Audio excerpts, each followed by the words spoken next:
जय भीम, जय भीम, जय भीम।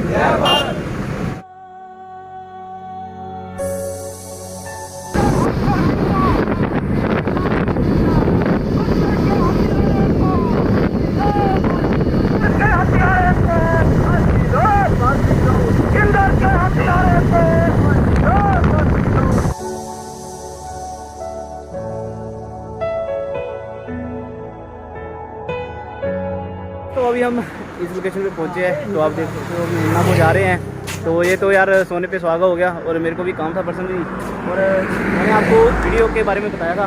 तो आपको एक बार मैं ना ये पूरा आपको एक जो पोस्टर है बताने की कोशिश करूँगा, सीन है क्योंकि आधों को पता ही नहीं होगा इसके बारे में, तो मैं पूरा बताऊँगा आपको। बने रहना हमारे साथ, आगे देखते हैं आगे क्या रहता है ब्लॉग में। जय भीम जी। जय भीम, जय भारत। जय भारती। कैसे हो? बहुत बढ़िया साहिब, आप ठीक है जी। आप अपना शुभ नाम बता दो। मेरा नाम रमेश सारथी जी। जिला कचहरी ऊना हिमाचल प्रदेश में मैं वकालत करता हूँ जी। मेरा प्रोफेशन जो है वो एडवोकेसी है जी। तो आज मतलब किस विषय में आप कर रहे हो? देखिए पत्रकार महोदय जी, आज का विषय जो है ये पिछले 24 दिनों का विषय है जी। 24 दिन पहले जी। एक बच्चे को राजस्थान में इस तरह से एक द्रोणाचार्य मारता है कि उसको पीट कर उसकी पीठ के ऊपर पहले लठ बरसाई जाती है, वो लठ टूट जाती है। उसके बाद वो हाथ से, पत्थर से, लात से, जिस भी तरह से उसको मारा जाता है। और उस बच्चे का किस तरह का हासिल हो जाता है कि उसकी एक आंख, कान और उसकी एक बाजू जो है वो टूट जाती है। टूटने के बाद उसका फादर उसको लेकर जगह जगह के ऊपर 10 हॉस्पिटलों में जाता है, लेकिन आखिरकार वो बच्चा अपनी सांसें वो थमा देता है। क्यों? क्योंकि जो मनुवादी व्यवस्था के अंदर जिस तरह की व्यवस्था राजस्थान में, जब पूरे प्रदेश में, भारत में जिस तरह की बनवाई गई है, इस तरह के द्रोणाचार्य जो है वो हर स्कूल में विराजमान है। कोई स्कूल ऐसा नहीं होगा कि जहाँ पर जातिवाद जो है वो नहीं होगा। कोई अधिकारी ऐसा नहीं होगा कि जो जातिवाद नहीं करता होगा।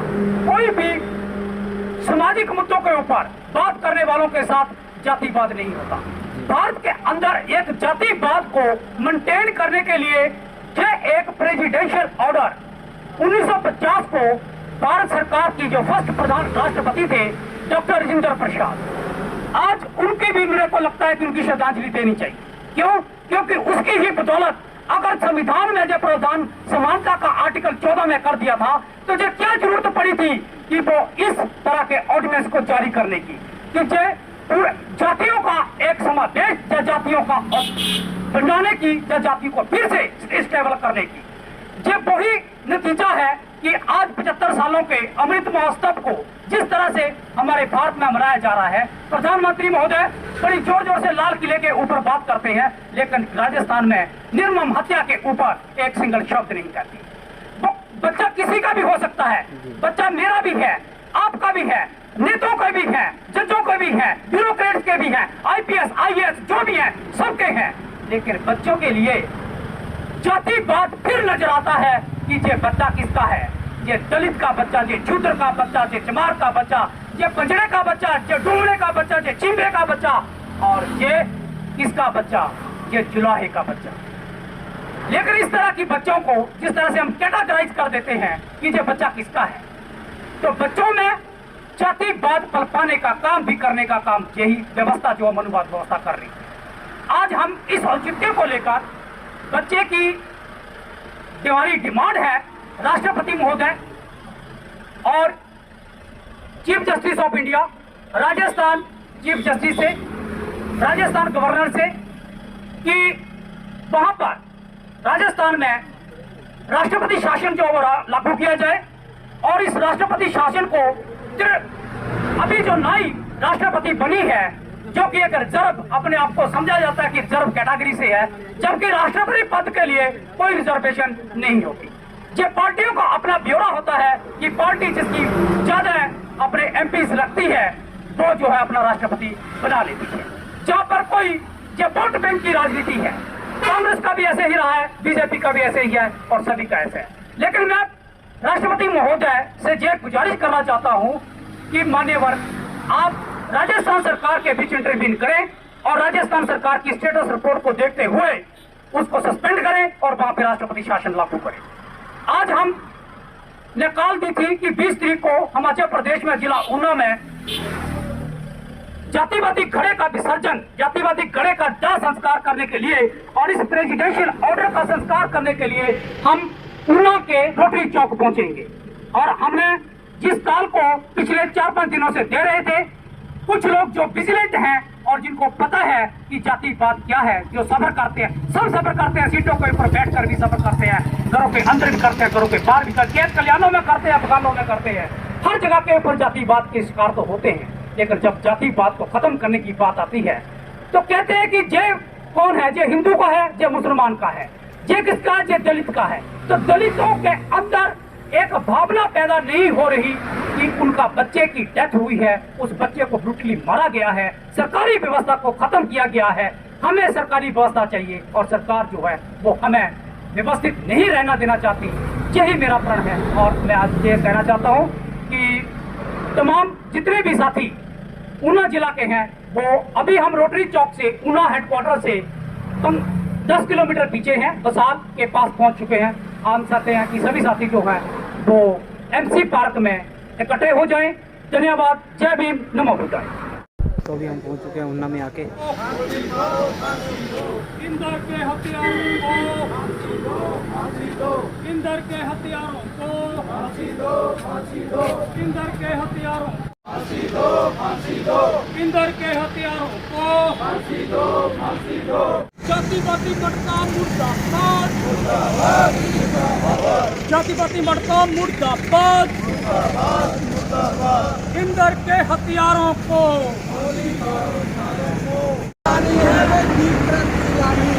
नीली जमी नीला अम्बा नीला सुंदर पानी है।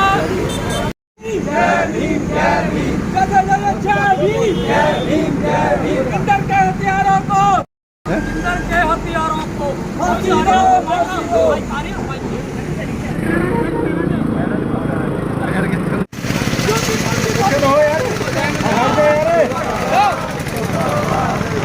सरकार मुर्दाबाद, मुर्दाबाद, मुर्दाबाद।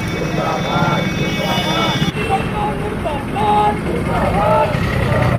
की कोशिश करी, वो राजस्थान का SP जाने या फिर वो DM जाने, हम दोनों की डिमांड करते हैं कि उनको इमीडिएट प्रभाव से उनको डिसमिस करा जाए, न कि सस्पेंड करा जाए।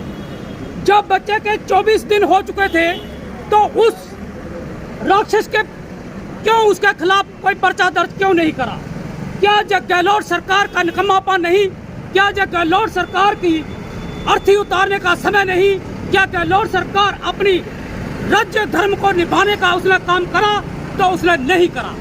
मैं 1950 के बीच जब पहला राष्ट्रपति राजेंद्र प्रसाद बना था, उस वक्त जब संविधान में जब प्रावधान कर दिया गया कि आर्टिकल 14 के तहत किसी भी प्रकार से कोई भी व्यक्ति जो है वो जातीय आधार पर प्रताड़ित नहीं होगा, वो सारे के सारे सम्मान है भारत के नागरिक। तो ये 1950 में उसको किसने बोला था कि जिस ऑर्डिनेंस को जारी करने के लिए जो प्रेसिडेंशियल ऑर्डर है, मैं आज इस प्रेसिडेंशियल ऑर्डर का भी दाह संस्कार इसी शब्द के बीच करूंगा। क्यों? क्योंकि जो जातिवादी व्यवस्था, जो 17 पेज के जातिवादी लोगों जितने भी जातियां हैं, जो 17 पेजों में इसमें समा के रखी हुई है, तो इस 17 पेजों को भी साथ मैं आज का जहाँ पर ही दाह संस्कार हम इसका करेंगे। आज दफ्तर में बैठी है और तो और जुडिशरी के अंदर भी जातिवाद बैठा हुआ है। कोलिजम की बात करते हैं तो कोलिजम में हमें नहीं सुना जाता। जब हम अंदर प्रशासनिक की बात करते हैं तो प्रशासनिक स्तर के ऊपर नहीं सुना जाता। ये राजस्थान के अंदर ही नहीं, ये पूरे भारत के अंदर ऐसा हो रहा है। ये कारण क्या है?